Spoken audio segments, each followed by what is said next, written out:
Okay, so we were looking at Lagrange multipliers.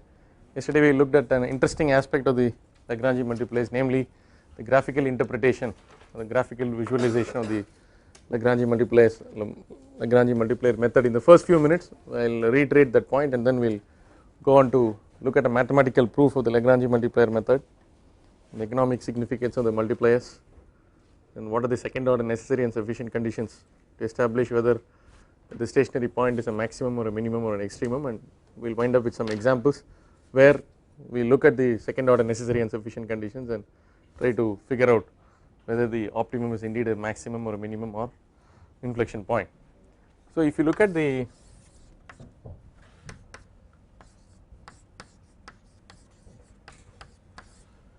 just a recap on the graphical illustration, the graphical interpretation.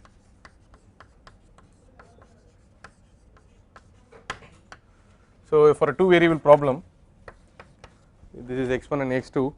Yesterday we drew a constraint like this. This was like, I mean, x1 x2 square is 48 or something. Then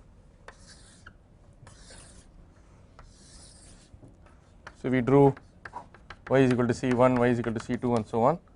Y is equal to 4x1 plus 3x2.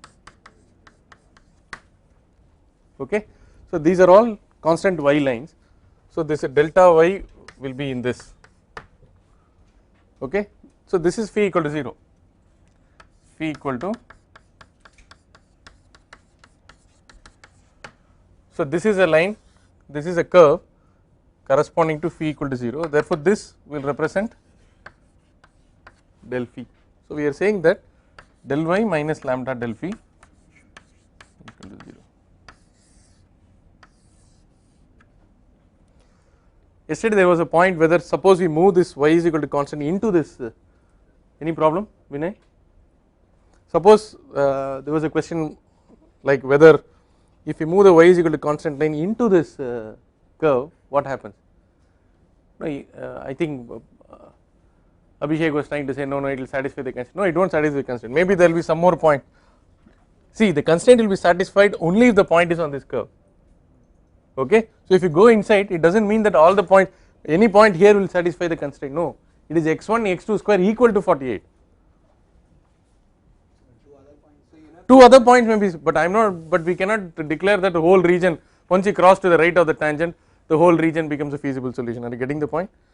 However, whatever we discussed was partly right. When you get into the, when you cross that point where you get the actual solution, there may be additional points which satisfy the constraint, but which will definitely have a cost which is more than this, because y is equal to constant is increasing in this direction. I think let us close the discussion on this. Now a quick proof.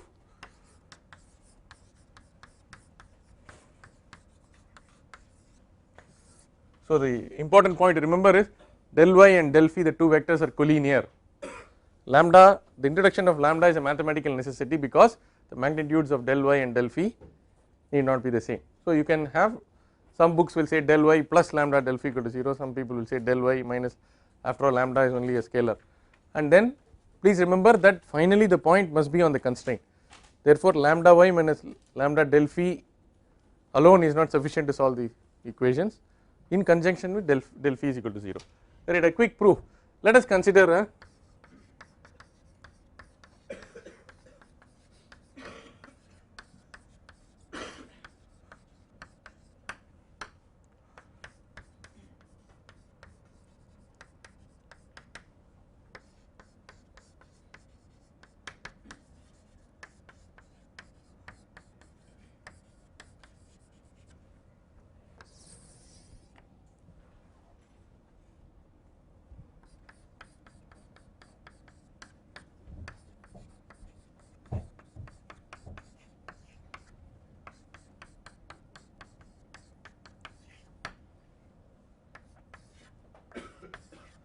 I mean this max or min y, maximize or minimize y of x1 x2 subject to phi x1 x2 equal to 0. Okay, this is a standard formulation of a two variable one constraint optimization problem. Okay, so we are seeking a solution to this.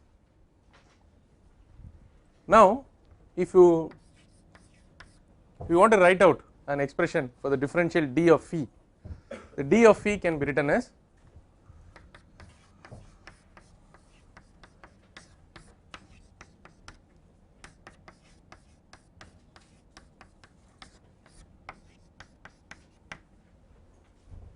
fine.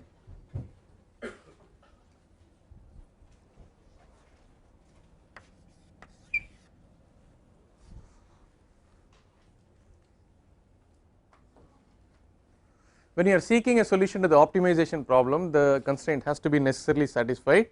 Is any d of phi allowed? D of phi has to be necessarily 0, okay. So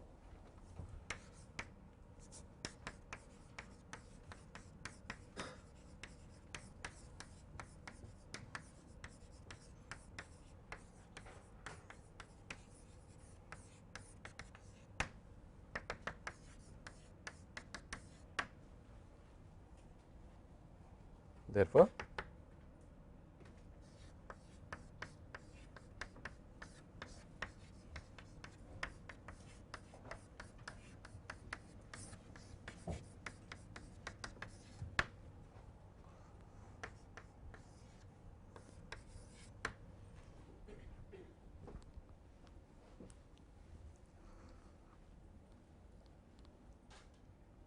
okay, any problem Vikram? Okay, therefore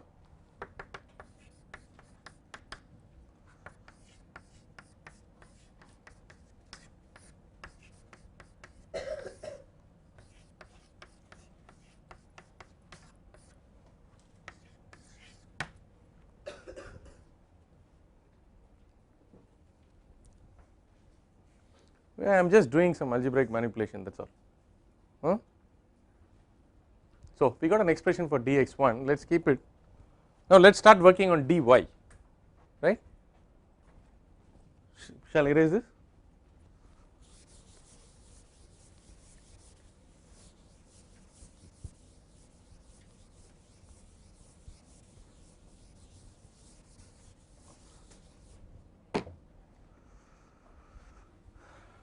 Similarly dy can be written as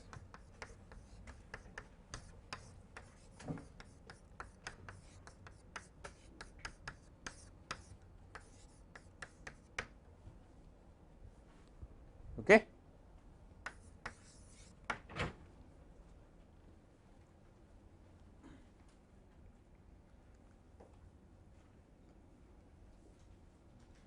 Now it is possible for me to substitute for dx1 in expression 7 from equation 6, correct. I come again, it is possible for me to substitute for dx1 in equation 7 from the expression I have obtained in equation 6. Therefore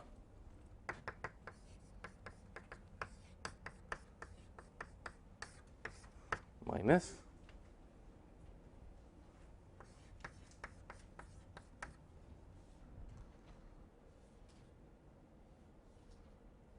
rho phi by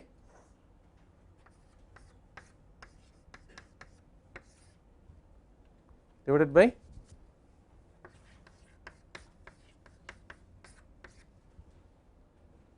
plus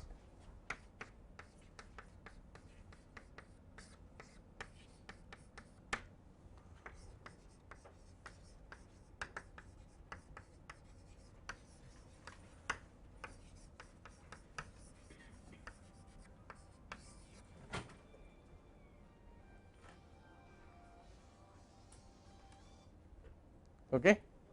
Now you can substitute for dx1 from equation 6 and you can get this.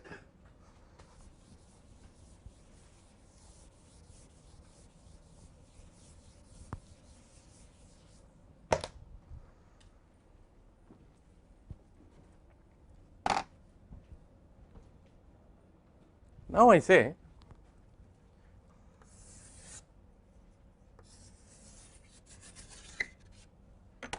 I will look at this and I say, let us say lambda equal to minus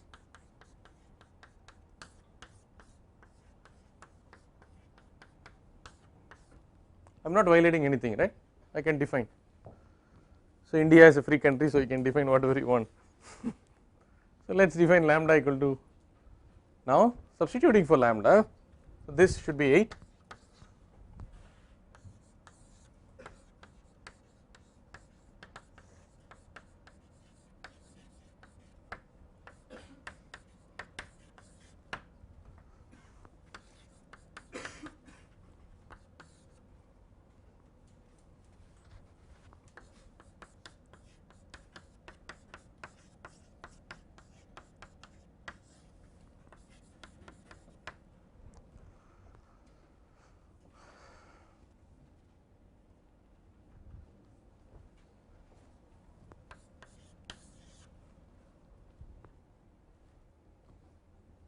If you are seeking a solution to the optimization problem regardless of the value of delta x1 and delta x2, that means you have a point which could be a1 a2 or whatever. From a1 a2 you are changing that point by delta x1 and delta x2. So regardless of the value of delta x1 and delta x2, if you are seeking the optimum, dy has to be necessarily equal to 0. What? Where? Plus lambda. I have defined.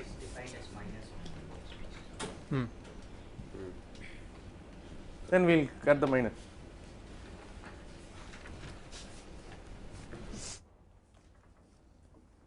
Okay, does not matter, it is up to us. But anyway, we should not make mistakes on the board, right? What is it saying? Yeah, so if you are seeking an optimum,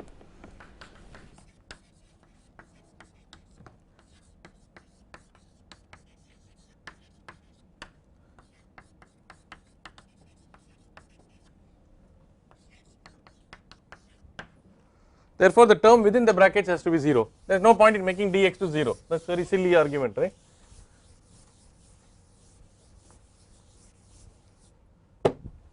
Therefore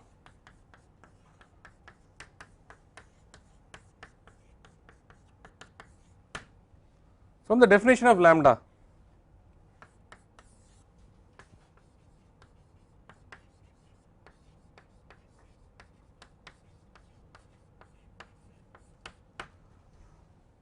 dy by dx1 minus lambda dou phi by dou x1 equal to 0, right?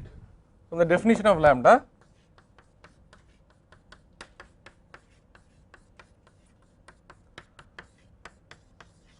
therefore del y minus lambda del phi equal to 0 for the 2 variable 1 constraint problem. You will get additional equations if you have more variables and more constraints. This is what we also try to interpret graphically, okay, outside of all this plus plus plus. Anyway,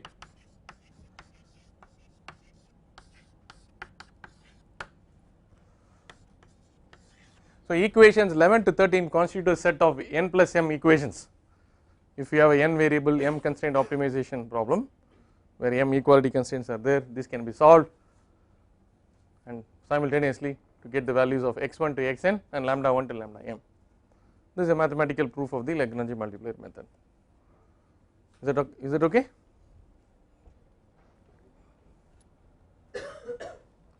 So what we are trying to say is, if you have a constraint phi equal to 0 and you are trying to move from the constraint d phi and you make the d phi equal to 0 and then get an expression for the differential of dy and make it 0, which means you are essentially trying to maximize y or minimize y subject to the condition that phi is equal to 0. So mathematically this making d phi is equal to 0 and dy equal to 0 is analogous to solving the set of equations which turn out to be like this. Therefore this is essentially, if you are solving this, you are essentially solving that. Alright, fine. So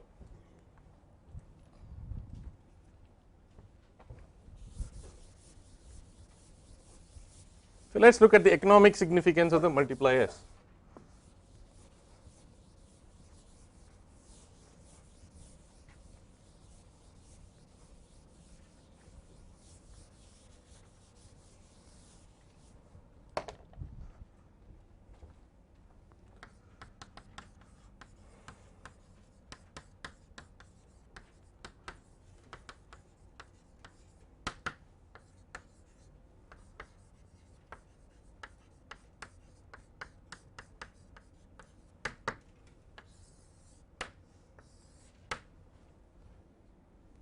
So, lambda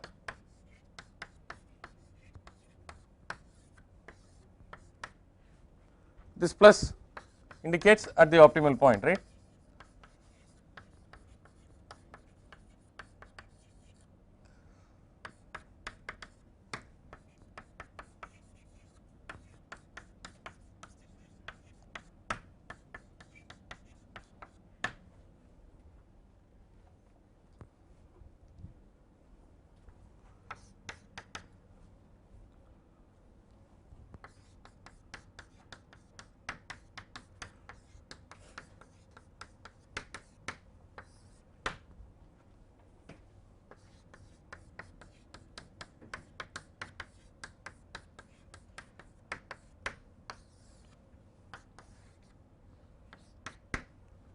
Vectorial form I can write dy by dx1 I plus I can actually multiply by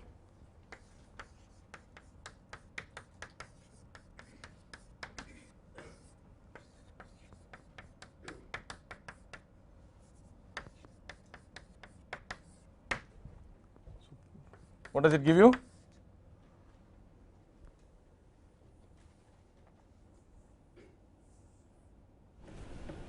What does it give you? Dy dx1 I dxi plus dy dx2, basically it gives you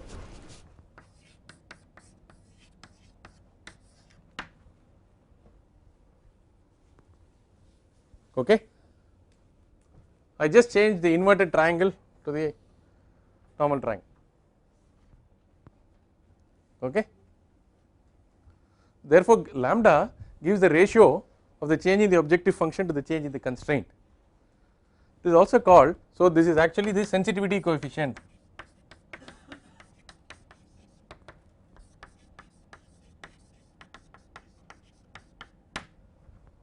okay. In operations research it is also called the shadow price.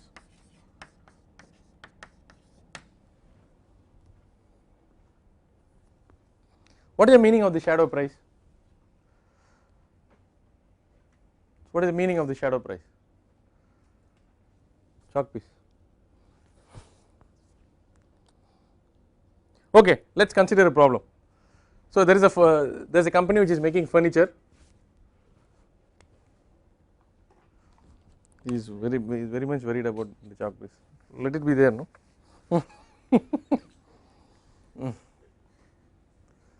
The soldier should have some blood, right?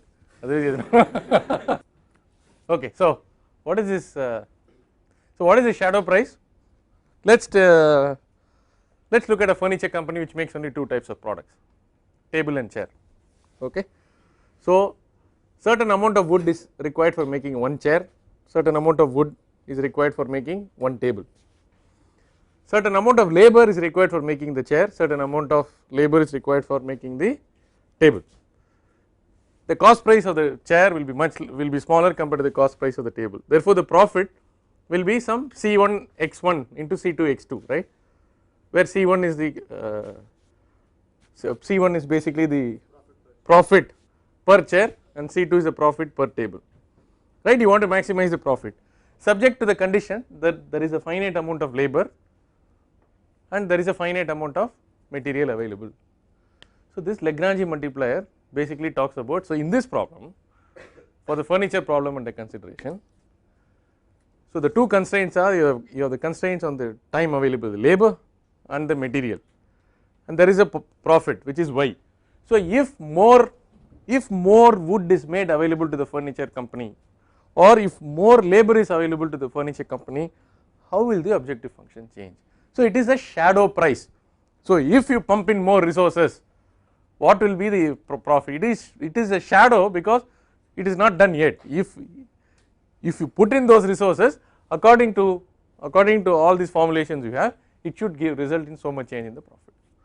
That is why it is called the shadow price. Alright. Now let us go to some trickier mathematical considerations. We have to look at the higher order, second order necessary and sufficient conditions. So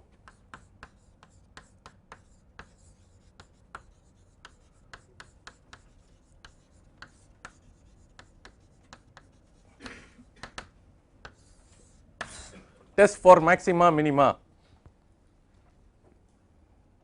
one variable problem.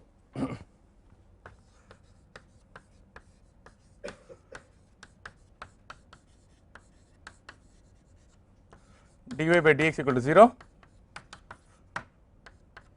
agreed, okay.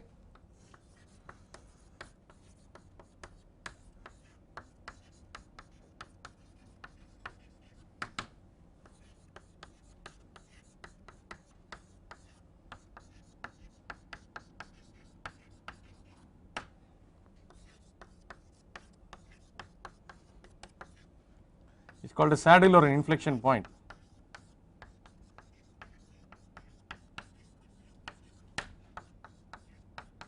That means you do not know, the second order test is insufficient, or the function is moving very gently over there, okay, which is very good for us. Okay, mathematicians would like to get a global optimum or global, they want precisely a, they want precisely the value of the x1 to xn at which y will become maximum or minimum, but this is dreaded by engineers because all the variables, some measurement is associated with them, they are all subjected to errors. So I would love to have an optimum of y which is not very sensitive to the values of x's at the optimum, that is the engineer's requirement. I do not want something going like this because I cannot get that. Reynolds number 3444, temperature 64.6 degrees, and it will not come. So many variations will be, ambient temperature will change, morning to evening it will change, season to monthly it will change, seasonal variation will. So mathematics is only a tool, we should not get carried away, everything cannot be solved, and actually when something is working, so many things are, there are so many imponderables, we do not have control over many things. Therefore we should have some objective function which gives you some breathing space, where the, if a value of y is 100, it should be possible for you to get between 95 and 100 for a reasonable range of the variables, then it is fine. So I will say that any of those solutions which gives y 95 and above, it is all right, okay. So the sensitivity is very, very important, all right. Now what about the test for maximum or minimum when more than one variable is encountered, which is invariably the case in optimization, because one variable problem is a simple high school stuff, we cannot reduce all the problems to one variable problem. We also yesterday we had a, we burnt our fingers with an example, simple parabola problem where reducing it to one variable problem we did not get the solution. Therefore oftentimes we encounter a multivariable problem, it should be possible for us to come out with mathematical test to determine the maxima or minima. Let us consider a two variable problem.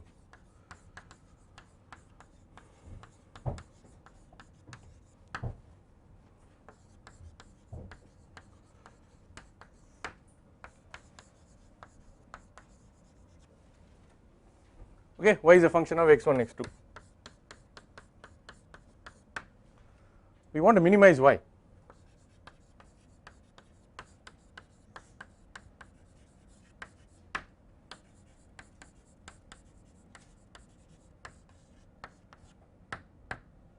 We are taking a minimum to y or minimum of y, whatever, okay. Let us say that a1 a2 is a point somewhere near the optimum,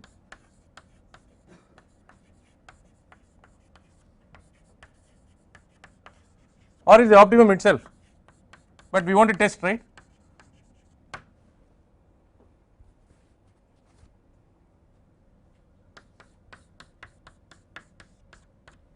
Can you expand y around a1 a2 using Taylor series? It is possible for us, you can expand y of x1 x2 around a1 a2 using a Taylor series. This will be equal to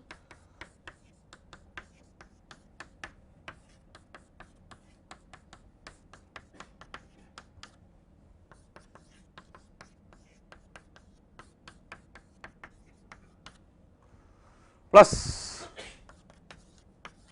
what is that,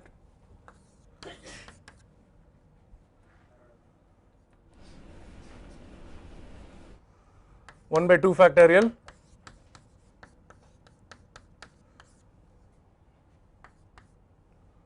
into x1 minus whole square plus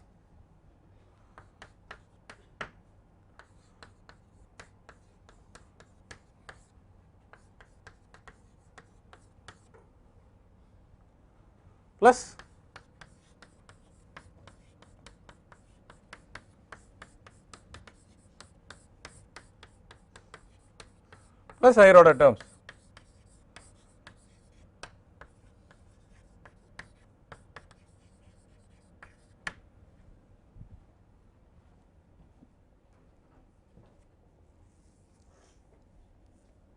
Let us leave the higher order terms, assuming the higher order terms do not contribute much.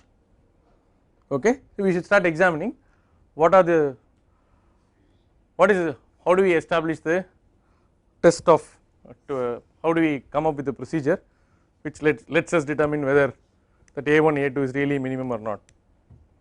So what is the first step? If A1 A2 has to be a solution,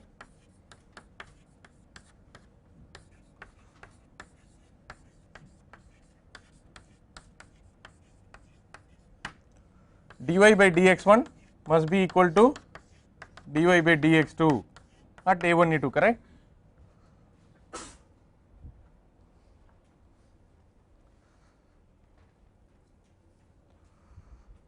So first order, because otherwise you can simply change, if dy by dx is a large value, you can simply add, you can simply move the point from A1 A2 some nearby point and then increase the function. If you increase the function beyond this A1 A2 plus, that means already or you can decrease the function depending on whether you are seeking a maximum or minimum. Are you getting the point? Therefore A1 A2 will no longer be a solution to the problem. Therefore first order conditions becoming, the first derivative becoming 0 is a mandatory requirement. Okay, this is the first derivative is stationary.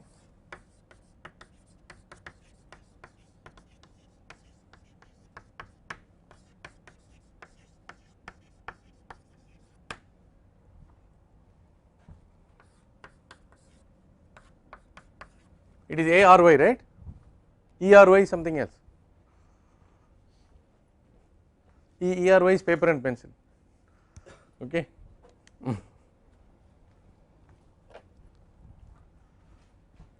Unfortunately Microsoft Word will not correct it because both are acceptable spelling.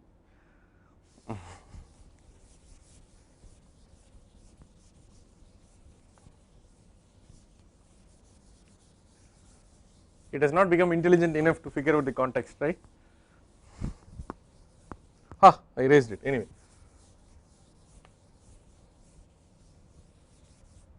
So what is the story now? Higher order terms are neglected, first derivative becomes 0, therefore the second order terms have to be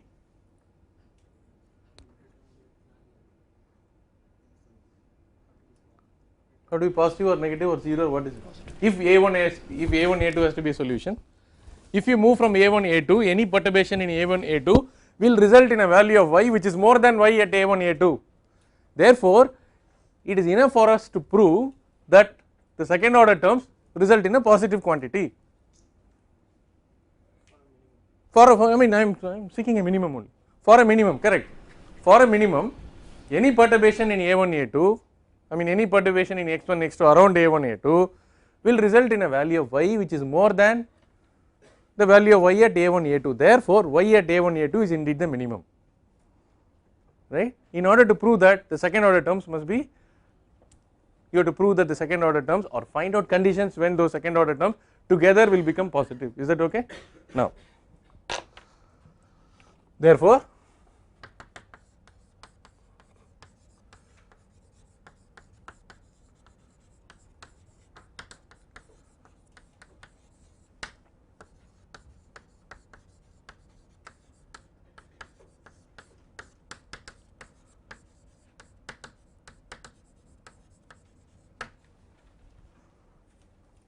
now in order to have in order to make the working easier, I will introduce some notation.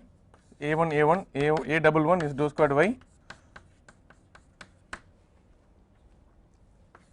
A22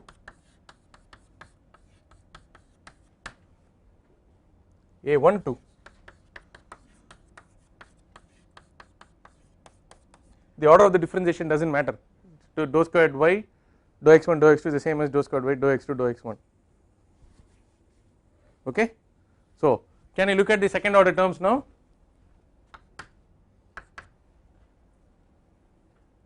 So shall we start with A11?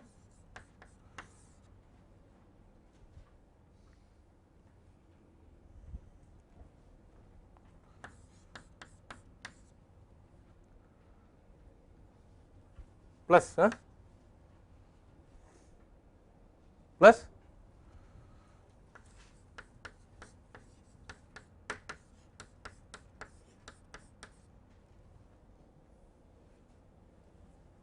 plus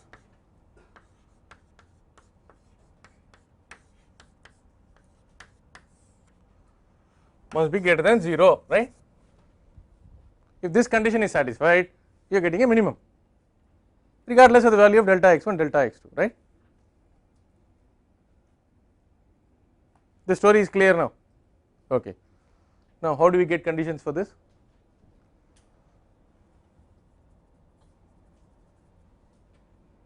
A very crude way is keep on changing delta x1 delta x2 and find this out. I mean but that is very unimaginative, right. You keep changing delta x1 and delta x2 and find out what happens to this. You take 20 values of delta x1 20 values of delta x2, write a small program. Okay, you did it for delta x1 delta x2, suppose you have got 20 variables 100 variables 200 variables. So there should be something which is mathematically more precise or which will help you get this. Now can you tell me, can you do some mathematical manipulation of this?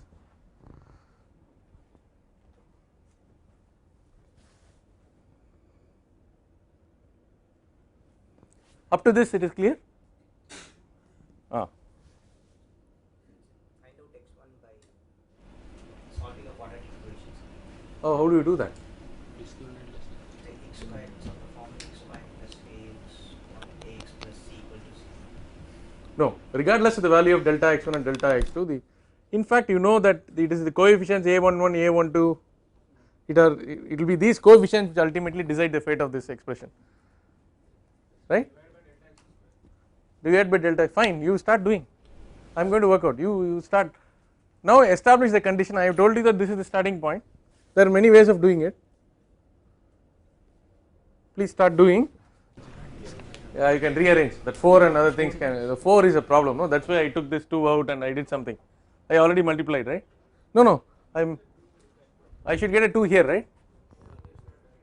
Yeah, it is okay. Yeah, it is a 2 there, sorry I mean it is so obvious that I missed the 2. Okay, what do you do now? Yeah, what did you do?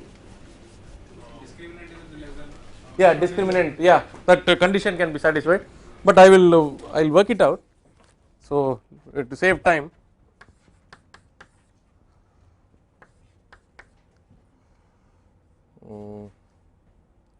what I did was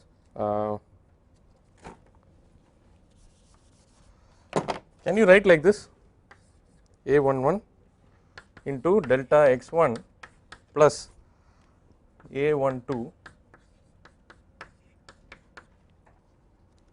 delta x2 whole square plus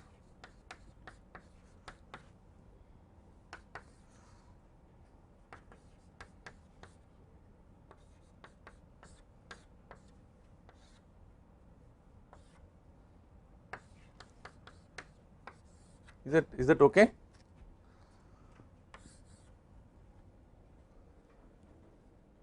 No, the a11 will be common for everything, just tell me if it is okay.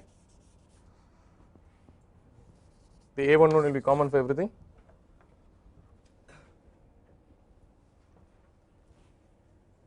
Correct. What I have done now is this will be a11 into delta x1 square,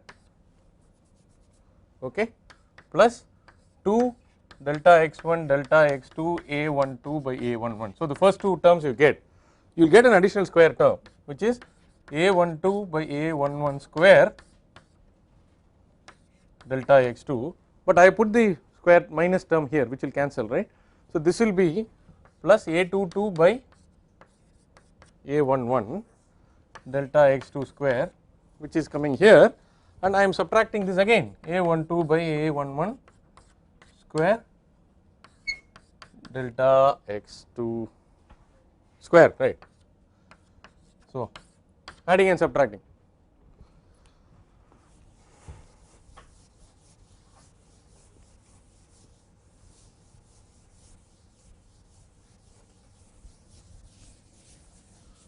This is a very roundabout way of doing, but that is all right. So now let z1 be delta x1 plus a1 and z2 equal to delta x2. Okay. Therefore, the resulting expression is a11 z1 squared plus, can you tell me,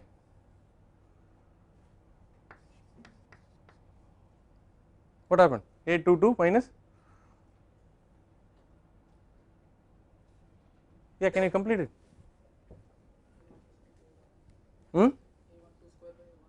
A12 square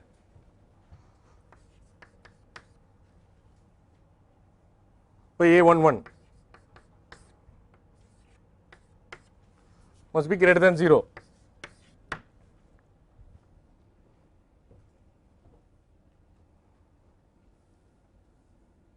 I did not do any magic, I just did algebraic manipulation, that is it. Of course, when I am very liberally multiplying and dividing by a11, the intrinsic assumption is a11 is not equal to 0. If a11 is 0, we have to go home, we have to pack. That is inflection point. Already a11 if is 0 means where there is no scope for us to play, that should not be 0. Okay. Even for a single variable, if a11, that is d squared by dx squared equal to 0, we are in trouble. Now, if for all values of z1 and z2 this has to be true, individually the terms have to be positive. Do not try to find out combinations wherein for some arbit value of z1 and arbit value of z2 this combination will be such that one is positive, one that will not work. For any value of z1 and z2, if the left hand side has to be greater than 0, what a11 and the term within the brackets have to be both greater than 0. Okay. Therefore, for this to be true, for any z1 and z2, a11 must be greater than 0 and a22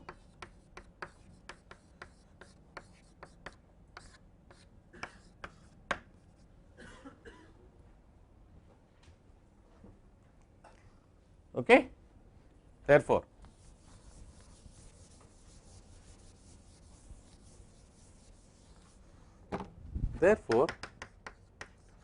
if D is the matrix of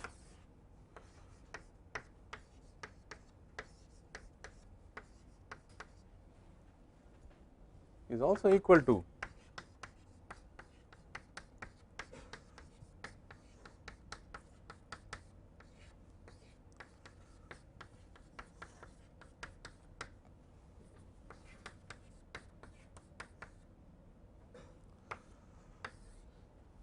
if D is greater than 0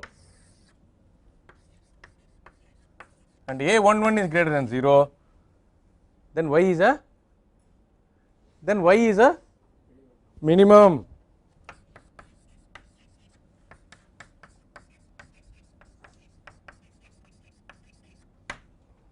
Okay. So,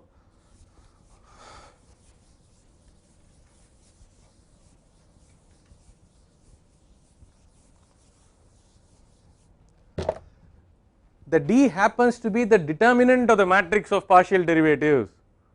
I come again, D happens to be the determinant of the matrix containing the partial derivatives, partial derivatives of second order.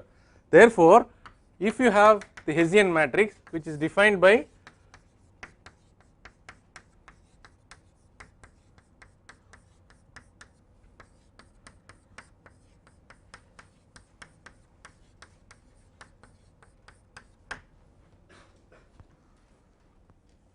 if the determinant is greater than 0 and A11 is greater than 0, H is called a positive definite matrix. Okay. So, if H is positive definite,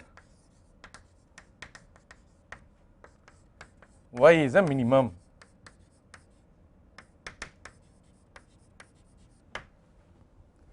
If H is negative definite,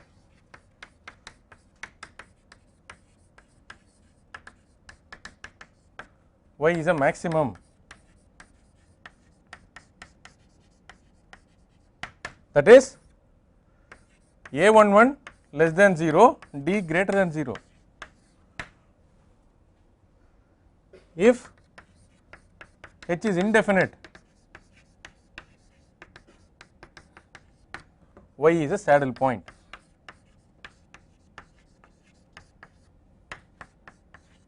That means it is an inflection point, we do not know. Immediately expect a question, what happens if D equal to 0? Singularity. If D equal to 0, then it is a degenerate critical point, the Hessian test is inconclusive. So, very rarely you can set up mathematical equations which will lead to D equal to 0, but in most engineering problems this will not happen. Okay. In fact, for most engineering problems, without doing the test of the Hessian matrix, you will be in a position to decide whether the resulting optimum is a maximum or minimum. However, to be threateningly formal and that to be in order to be clinically correct, you can go for the testing with the Hessian matrix and be sure that the final extremum you obtain is really a minimum or a maximum. There is one more way of looking at it. That is, you have the Hessian matrix of the partial derivatives the second order. If you find the eigenvalues of the Hessian matrix, if all the eigenvalues are positive, then it is a positive definite matrix. If all the eigenvalues are negative, it is a negative definite matrix. If some values are greater than 0 and some values are less than 0, it is indefinite. So, it is possible. So, once you evaluate, for example, the area of the cylindrical storage tank 2 pi r squared plus 2 pi r h. So, dou A by dou r will be 4 pi r plus 2 pi, dou squared A by dou r square will be 4 pi. So, the first term will be 4 pi. You can substitute each of these terms, then you can multiply and take it minus lambda of I, where I is the identity matrix, evaluate the lambda and then find out whether the eigenvalues are positive or negative or some more positive or some more negative, or you just see whether A11 is greater than 0, A1 and A11 is less than 0 and take this determinant and figure out whether it is a maximum or minimum. Now, it may look hazy or nebulous. So, in the next class, whatever problems we have considered, one or out of those 3 or 4 problems we have solved thus far, we will take 1 or 2 and establish that whatever we obtain was indeed a minimum or maximum. For example, the cylindrical storage problem, you could convert it to a one variable problem and then we mathematically establish that it is a minimum. Now, treating it as a 2 variable problem, if you are able to establish that it is still okay, then the results are self consistent or they are all right,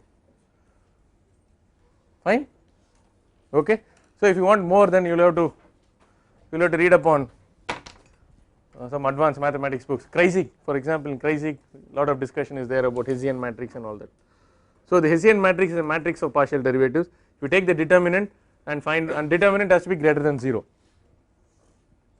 okay. If determinant less than 0, it is a saddle point. Determinant has to be greater than 0. If determinant is equal to 0, which will never happen, if determinant is equal to 0, then this test is inconclusive. So, once you get the determinant greater than 0, then look for A11. If A11 is less than 0, it is a max. If A1 is greater than 0, it is a minimum. Okay. So, we will stop.